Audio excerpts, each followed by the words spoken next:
All right. So here goes my third attempt to tell. So, anybody remember that movie, The Color Purple, with Whoopi Goldberg and Oprah Winfrey? And they were at the table, and this was at this point where she had just pretty much had it, right?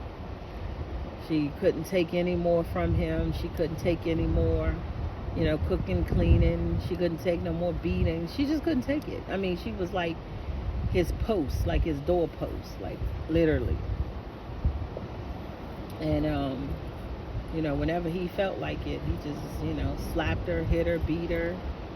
Right after that, turned around, fucked her, Then, he just make a mess. He don't clean up behind himself. He just, got her. She, he drop it, she clean it up. She cook it, she serve it, she wash the dishes, she mopping floors, she making beds, cleaning. I mean, and that was a big house. So she doing all this alone and raising his nasty kids that don't even belong to her. So in this show, like, she never had a child for him. But she had 2 children previously from her stepfather, because her stepfather raped her. So as you can see, she's used to, the trauma of being sexually assaulted. So she knows how to just take it and say nothing and just live in that stress, in that area, or that area of stress. She just knows how to do it. And it was at this point, he had married her. I want to say she was like 14 or 15 when Mr. Had married her.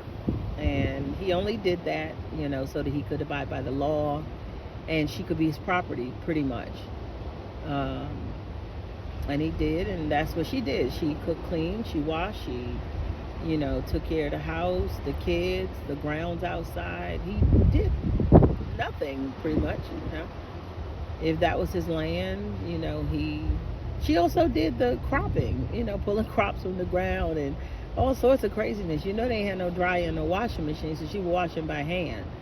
So just imagine that. But at any rate, she had gotten tired, of that, and she got tired of the fact that he ripped her from her sister, which was like her only light, her only son in her life. And he wanted to make sure he broke her down to the least common denominator, like the lowest degree, whereas he could really take control of her at that point, and have her to the point of just being broken.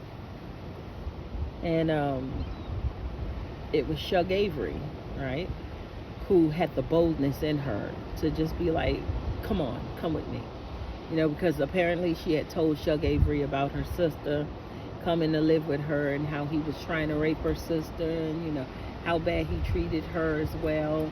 And then when her sister wouldn't let him, he threw the sister out, and the whole scene, of him dragging her out of the house, and it was just terrible. Ain't no cops coming, you feel me? That's how it was at that point. And she also let her know that apparently, her sister said she would write. And because she said she would write, when she did not, just a moment, because I don't want people on my video. But what's amazing is when I was all the way down on the other end, nobody was running, right? Anyway, so when the sister said, Nettie said that she would write, then she said nothing but death could keep her from it, which meant that she planned on writing, right? And she didn't plan on dying. And he heard her. So it was his goal to make sure that he kept the mail away from Celie so that Celie couldn't get the mail and get the letters from her sister, like, so she couldn't get any hope, so she couldn't feel that anything was going to get any better and that she was trapped. And basically she was trapped. Like, she had nowhere to go. Her mother's place was right there, right? I'm sure maybe a few miles away. But she didn't have a car. She couldn't go back to it because her stepfather had already married her off.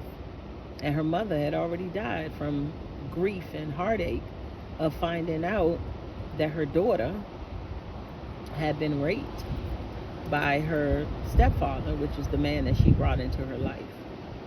You know, and that's hard too.